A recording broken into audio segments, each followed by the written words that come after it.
Ads లేకుండా latest episodes చూడండి.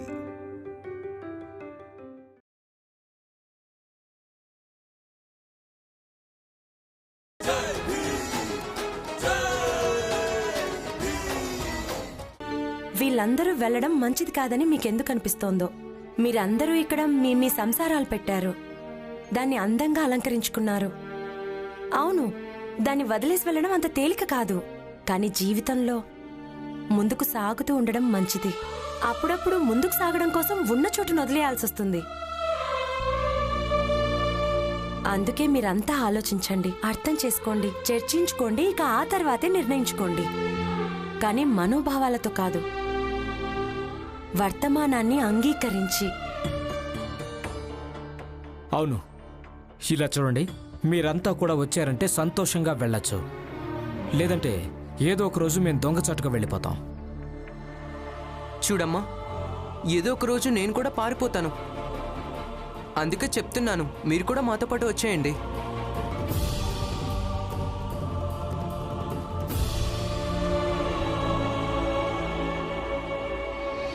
నేను ఏ విద్యార్థికి కూడా చదువు చెప్పడానికి నిరాకరించనని నీకు మాటిచ్చాను భీమరావు.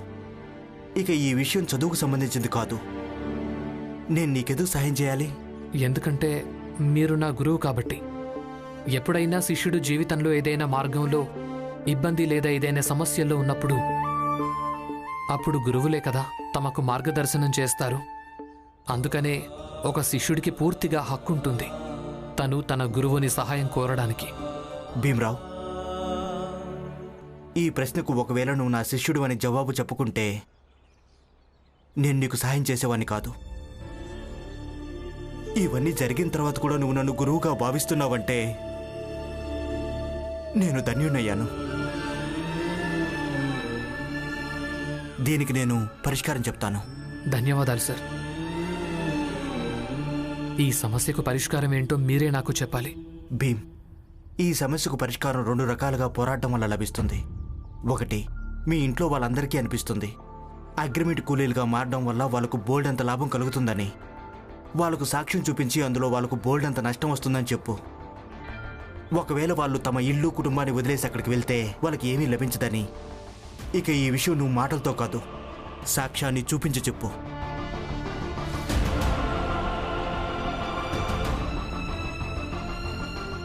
ఇక రెండో రకం? ఇక రెండవది, దానికి రాజకీయంగా అలాగే యంత్రాంగపరమైన పరిష్కారాన్ని వెతకాల్సి ఉంటుంది. సార్, ఆంగ్లేయ ప్రభుత్వ యంత్రాంగం ఉంది కదా, ఇక వాళ్ళు దీన్ని ప్రోత్సహిస్తూనే ఉన్నారు. మరి ఈ విషయంలో వాళ్ళు మనకెందుకు సహాయం చేస్తారు? ఈ సమయంలో ఎంతో మంది రాజకీయ ప్రముఖులున్నారు. వాళ్ళు ఆంగ్లేయులు కారు. వాళ్ళు మనకి సహాయం చేయగలరు. మీరు ఎవరి గురించి మాట్లాడుతున్నారు గురుగారు? మీ కాలేజీ ఎల్పిస్టన్లో చదువుకున్నారు, పూణే అతను.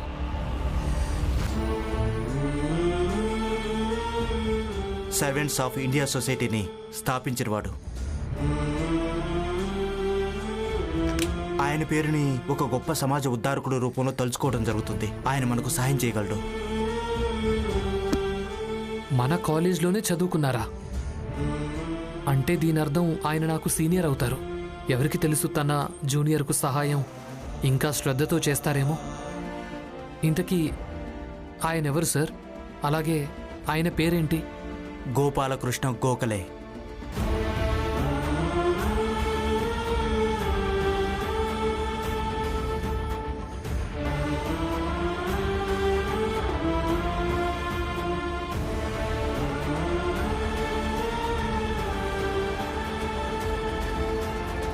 గోపాలకృష్ణ గోఖలే. అవును భీమరావు. అతను నీలాగే ఒక పేద కుటుంబంలో పుట్టినప్పటికి కూడా ఆయన ఉన్నత స్థాయిలో చదువుని పూర్తి చేశాడు.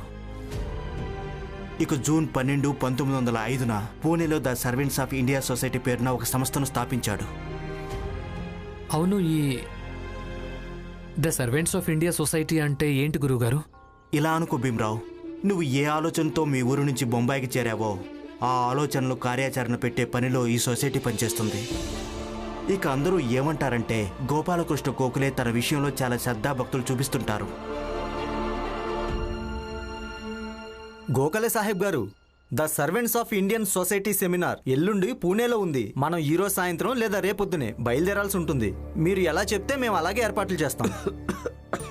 ఏమైంది సాహెబ్ గారు? సాహెబ్ గారు, నేను మంచినీళ్ళు తెస్తాను. వద్దొద్దు, నేను తెచ్చుకుంటాను. వద్దు సాహెబ్ గారు, నేను మీకు తీసుకొచ్చిస్తాను. నువ్వు ఉండు, నేను తెచ్చుకుంటాను. సాహెబ్ గారు, అసలు ఏమైంది? నేను బాగానే ఉన్నాను.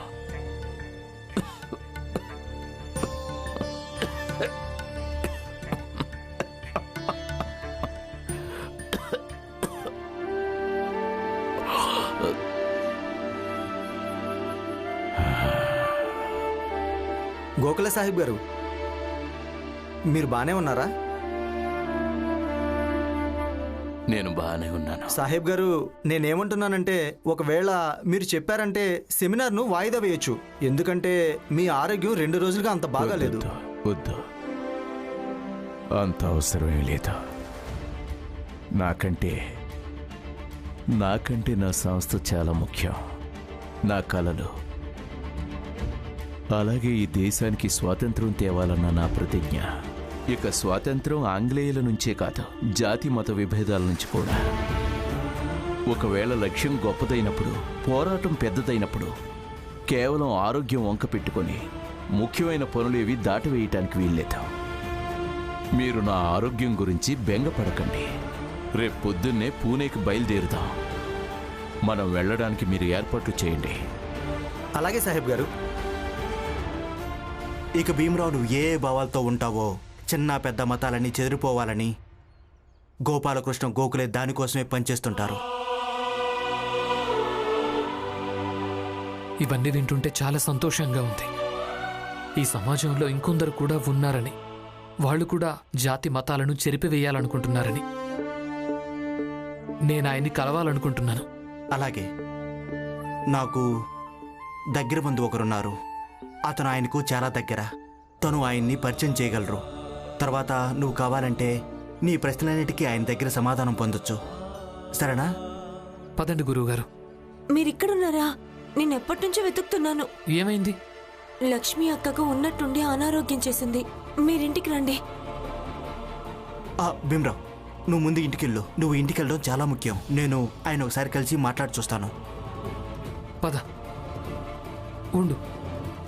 మీరు ఆయన్ని తప్పకుండా కలవండి గురువుగారు. అలాగే ఆయనకు మీరు ఇది కూడా చెప్పండి, మా సమస్య ఏంటో, నేను ఆయన్ని ఎందుకు కలవాలి అనుకుంటున్నాను. తప్పకుండా. ధన్యవాదాలు. పద.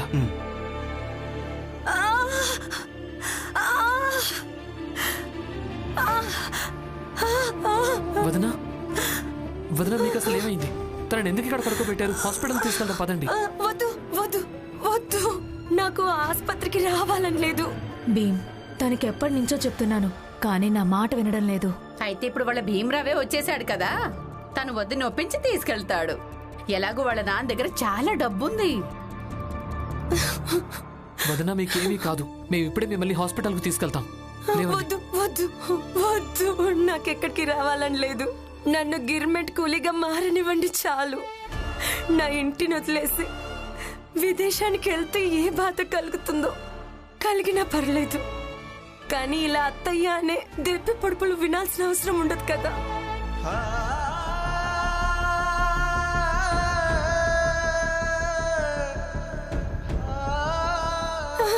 చూడండి, నన్ను కేవలం గిర్మెంట్ కూలీగా మారనివ్వండి చాలు. మారనివ్వండి భీమరావు. మమ్మల్ని అందరినీ వెళ్ళనివ్వు. మేమంతా గిర్మెంట్ కూలీలుగా మారాలనుకుంటున్నాం.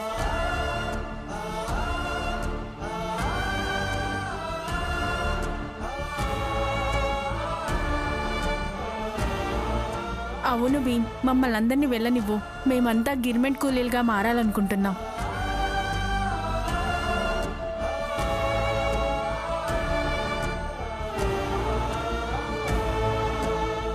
చూస్తుంటే మనం చెప్పిన మాటలు పని చేస్తున్నట్టున్నాయి.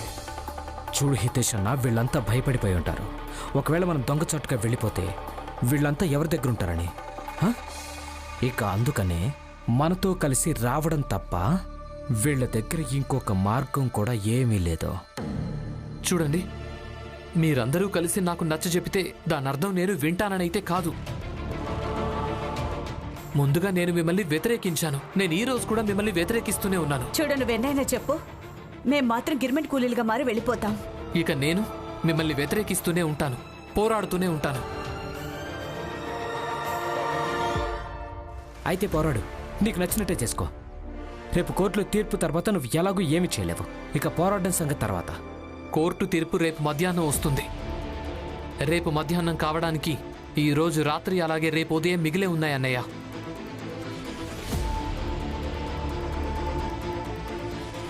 వదినా, మీరు మొండి పట్టు పట్టకండి, హాస్పిటల్కి పదండి. సరే, మీకు హాస్పిటల్కు రావాలని లేకుంటే మీరు ఇక్కడే ఉండండి, నేనే మందులు తీసుకొస్తాను. వద్దు, నాకేం అవసరం లేదు. చూడు వదినా, మీరు ఎలా చెప్పారో అన్నీ అలాగే జరగాలి అనుకోకండి. రమా, వదిన్ని జాగ్రత్తగా చూసుకో. అత్తయ్య వస్తాను. ఊరుకో ఊరుకో ఊరుకో లక్ష్మి, ఊరుకో తల్లి. అంటే భీమ్ మళ్ళీ ఏదైనా ఎత్తు వేసుంటాడా? లేదంటే అంత ఆత్మవిశ్వాసంతో ఎలా చెబుతున్నాడు రేపు మధ్యాహ్నానికల్లా ఈరోజు రాత్రి ఇంకా రేపు ఉదయం ఉంది అని? అదేం లేదు హితేష్ అన్న, అలాంటిదేం ఉండదు. నువ్వు అనవసరంగా కంగారు పడుతున్నావు. చెప్పండి. ఒకసారి గోపాలకృష్ణ గోఖలే గారిని కలుసుకోవచ్చా? చాలా ముఖ్యమైన పని ఉంది. ఆయన ఆరోగ్యం కొంచెం బాగాలేదు. పైగా ఆయన రేపు ఉదయమే పుణేకి బయలుదేరబోతున్నారు. అక్కడ ఒక సెమినార్ ఉంది. అందుకే 8 రోజుల తర్వాతే ఆయన మళ్ళీ బొంబాయికి తిరిగి రాగలరు. మీరు అప్పుడు వచ్చి కలవండి. లేదు, అంత సమయం లేదు. చూడండి, ఒకవేళ మీరు తలుచుకుంటే నేను ఆయన్ని కలుసుకోవచ్చు. చాలా కష్టం. మీరు అర్థం చేసుకోవడానికి ప్రయత్నించండి. సరే, నేను చెప్పే మాట వినండి. అయినా మీకు కలవడం అసాధ్యం అనిపిస్తుంటే అలాగే కానివ్వండి. చూడండి, ఆయనకు నాకు చాలా పాత సంబంధాలున్నాయి. కేవలం ఒక్కసారి అంతే. సరే, చెప్పండి.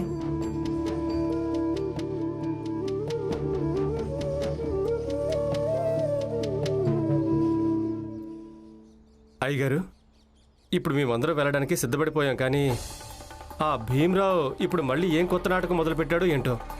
ఈసారి భీమ్రావుకి ఎవరు సహాయం చేస్తున్నారు? సార్, నాకు ఒక శిష్యుడు ఉన్నాడు.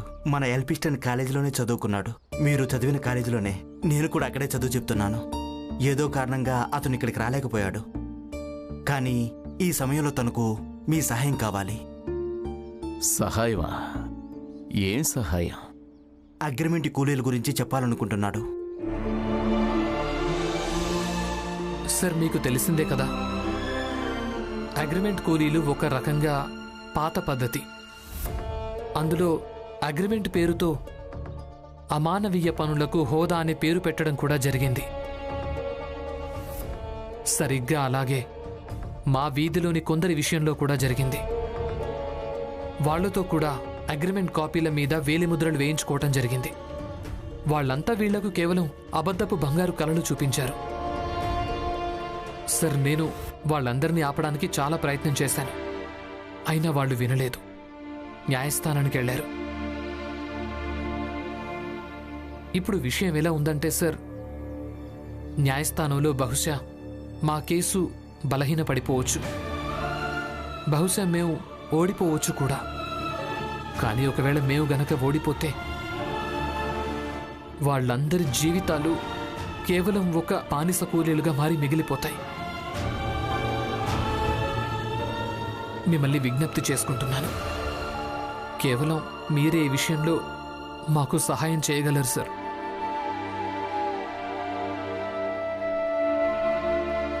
సార్, రేపు మధ్యాహ్నం కోర్టులో ఈ కేసు హీరింగ్ ఉంది. మీరు మాత్రమే ఏదైనా చేయగలరు సార్. సరే, మీరేం బెంగపడకండి, నేనేదైనా చేస్తాను. కృతజ్ఞతలు. ఇంతకీ ఆ విద్యార్థి పేరేంటి? భీమ్రావ్ అంబేద్కర్.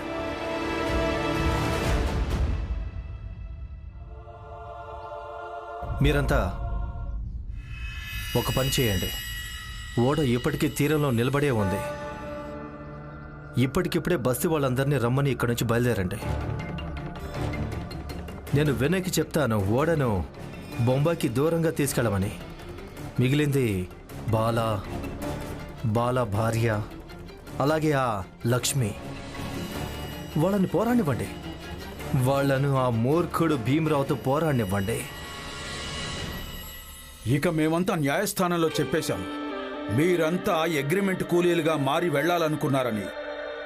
ఇక భీమ్రావు మీ అందరినీ ఆపడానికి ప్రయత్నం చేస్తాడని. అందుకే మీరందరూ పారిపోయారని. మీరందరూ చెప్పింది నిజమే అయ్యగారు. అవును, పూర్తిగా నిజం. ఇక ఆ భీమ్రావుని నమ్మడానికే వీల్లేదు. ఎప్పుడో వెళ్ళి ఏదో ఒకటి చేస్తాడు. ఇక మనందరి కళల్ని మట్టిపాలు చేసేస్తాడు. హితేష్ అన్న, జోకు అన్న, మనం ఇక్కడి నుంచి పారిపోదాం.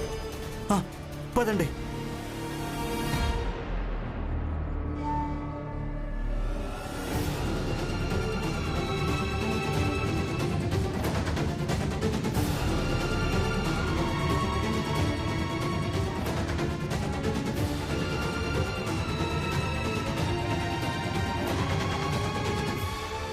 న్యాయస్థానం నుంచి చివరి తీర్పు రానంత వరకు మీరంతా ఇలా వెళ్ళడానికి వీల్లేదు. రామ్జీ, నువ్వు ఒక్కడవే ఆపడం వల్ల మేమంతా ఆగిపోతాం అనుకోకు. అందరూ పదండి.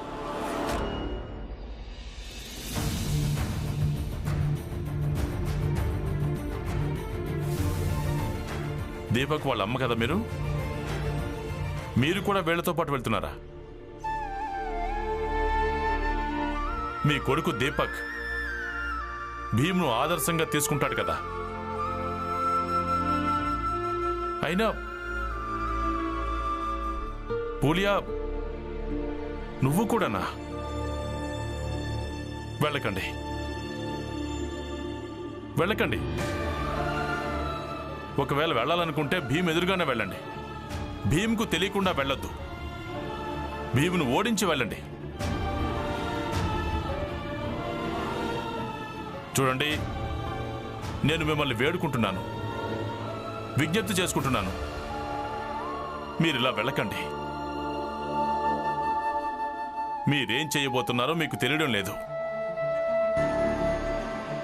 అక్కడికి వెళితే మీ జీవితాలు నాశనం అవుతాయి.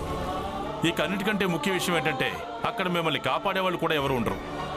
మా భీమ్ ఉండడు, నేను ఉండను.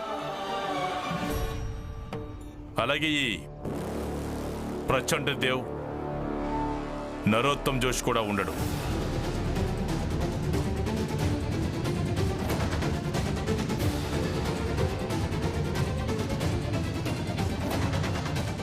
మీరంతా వెళ్ళకండి. రామ్జీ, విజ్ఞప్తి అలాంటివేం లేవు.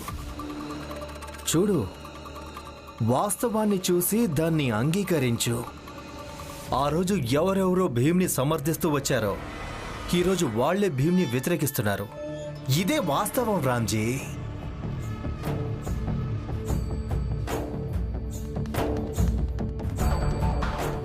రామ్జీ, ఆ రోజు నువ్వు నన్ను చెంపదెబ్బ కొట్టావు కదూ? అది సరైందేలే. ఎందుకంటే నువ్వు సైన్యంలో రిటైర్డ్ ఆఫీసర్వి, మాకంటే చాలా ఎక్కువ బలమైన వాడివి. నేను నీ మీద చెయ్యెత్తలేను, నిన్ను చెంపదెబ్బ కూడా కొట్టలేను. కానీ నేను ఇప్పుడు వీళ్ళందరినీ గిర్మెంట్ కూలీలుగా మార్చి తీసుకెళ్తున్నాను. ఇది ఒక చెంపదెబ్బ కంటే తక్కువేమీ కాదు.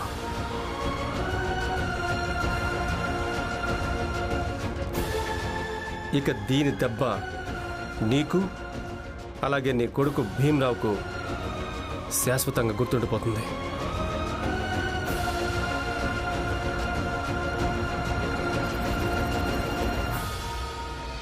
పదండి.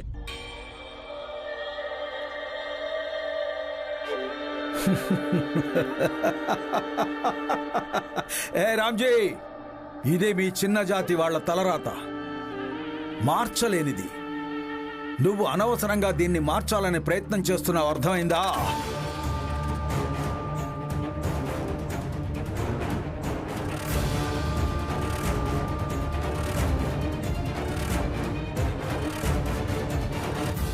మాకు సైన్యంలో నేర్పించడం జరిగింది. 2-3 పథకాలు సిద్ధంగా ఉంచుకోవడం మంచిది. ఒకవేళ ఒక పథకం విఫలమైపోతే రెండవ పథకాన్ని అమలు చేయడం మంచిది. నేను వాళ్ళకి విజ్ఞప్తి చేస్తున్నాను, వేడుకున్నాను కూడా. కానీ నా ప్రయత్నాలన్నీ విఫలమైపోయాయి. ఇప్పుడు నా రెండవ పథకం పనిచేస్తుంది. వాళ్ళెక్కడి నుంచి వెళ్ళలేరు. ఇక నేను వాళ్ళని నాశనం కానివ్వను. నన్నేం చూస్తున్నారు? అక్కడ అక్కడ చూడండి.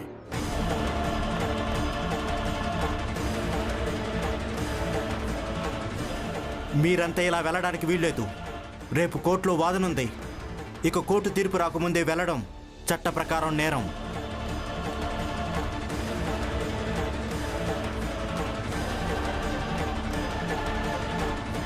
నరోత్తమ్ జోషి గారు, కోర్టుకెళ్లాలన్న నిర్ణయం మీది. ఈ కేసు పోరాడాలన్న నిర్ణయం మీది. ఇక మీరు తీసుకున్న అదే నిర్ణయం వీళ్ళందరినీ ఆపేసింది. ఇక మీరు మళ్ళీ ఇంకోసారి ఓడిపోయారు.